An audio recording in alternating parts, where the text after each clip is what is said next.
Welcome back to the channel guys. कैसे हैं आप लोग? आशा करता हूँ आप लोग अच्छे होंगे। सो फ्रेंड्स, एक नए एसएमई आईपीओ का नोटिफिकेशन आया है।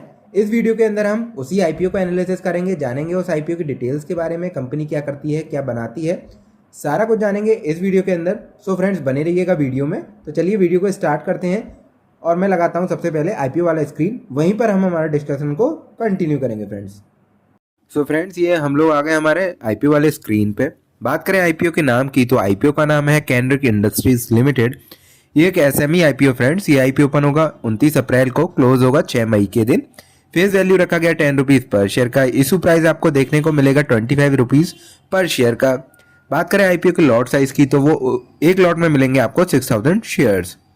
अब जानते हैं आईपीओ के टोटल इशू साइज को, जो कि है 8 करोड़ 75 लाख का, जो कि पूरा का पूरा फ्रेश इशू है। इसमें कोई भी ओएफएस या ऑफर फॉर सेल हमें देखने को नहीं मिलेगा फ्रेंड्स। बीएससी एसईएमई पे आपको इस आईपीओ की लिस्टिंग होते हुए देखने को मिलेगी। अब जानते हैं अदर इंपॉर्टेंट डेट्स के बारे में।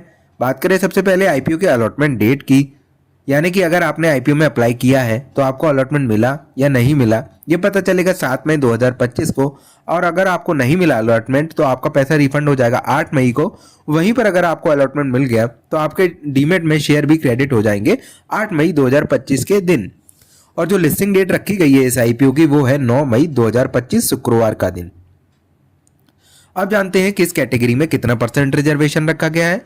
तो सबसे पहले जानते हैं रिटेल कैटेगरी, उसमें रखा गया है 50% का रिजर्वेशन।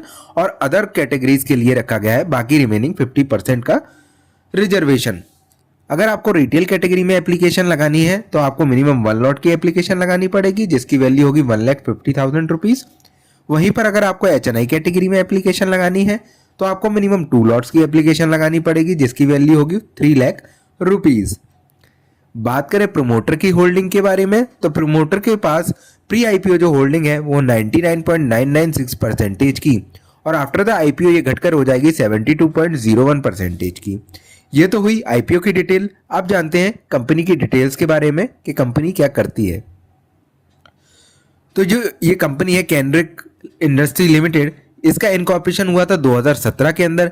बेसिकली ये डिजाइन एंड डिस्ट्रीब्यूशन का काम करते हैं ट्रेडिशनल इंडियन ज्वेलरी का, है ना। जैसे कि ये और भी different different homemade products, handmade products, gold jewelleries, है ना, प्रीसियस या जो भी हमारे डायमंड, रूबिक या जेनरिक कॉन्स जो आते हैं ना, प्रीसियस जो मटेरियल रहते हैं, स्टोन्स रहते हैं, वो सारे मिला के ये इंडियन ज्वेलरी, जो ट्रेडिशनल ज्वेलरी होती है, उसको बनाने का कंपनी काम करती है। और जो इनका प्रोडक्ट पोर्टफोलियो या बात जो इनके प्रोडक्ट्स हैं, उसमें ring, earring, armlets, pendant, nose ring, bracelet, etc, ये सब इंक्लूडेड है। और जो इनका फैसिलिटी है वो अहमदाबाद, गुजरात के अंदर लोकेटेड है।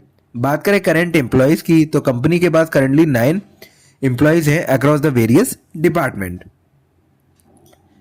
ये हुई कंपनी के बारे में। तो कंपनी बेसिकली एक ज्वेलरी मैन्युफैक्चरिंग कंपनी है। अब जानते हैं इस कंपनी के फाइनेंशियल के बारे में कि कंपनी कुछ मुनाफा कर भी रही है या नहीं कर रही है। सो फ्रेंड्स, ये मैंने लगा लिए हैं कंपनी के फाइनेंशियल। जो भी फिगर आपको स्क्रीन पर दिख रहे हैं वो सारे इन करोड़ हैं। तो सबसे पहले बात करें एसेट की, तो वो हमें फ्लैटिश से देखने को मिल रहे हैं। 2023 से जो 2024 में भी कोई ऐसा विशेष ग्रोथ हमें देखने को नहीं मिल रहा। 15 करोड़ 59 लैक्स के थे, जो कि बढ़कर हो गए 15 करोड़ 80 लैक्स के, है ना। फ्लैटिश ही है। और करंट जो लास्ट हमारा फाइनेंशियल ईयर निकल गया 2025 का फाइनेंशियल ईयर, उसमें भी 15 करोड़ 98 लाख का ही हुआ है, मतलब फ्लैटिश है। एसेट ऐसा कुछ भी विशेष बढ़ता हुआ देखने को नहीं मिल रहा है।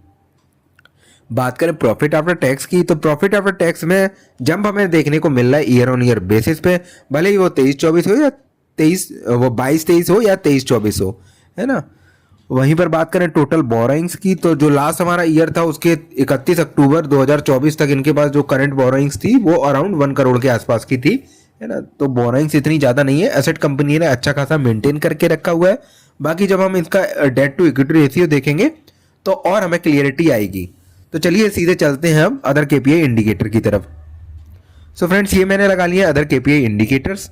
बात करें सबसे पहले डेट टू इक्विटी रेशियो की, तो वो 0.06% का है, काफी कम। जैसा कि मैंने बताया कि कंपनी के पास जो बोरिंग्स है काफी कम है as compare to the asset, है ना। वहीं पर बात करें पैट मार्जिन की, तो बहुत ही कम है, 1.35 का है ना। कम है, काफी ही ज्यादा कम है, निग्लिजिबल ही है।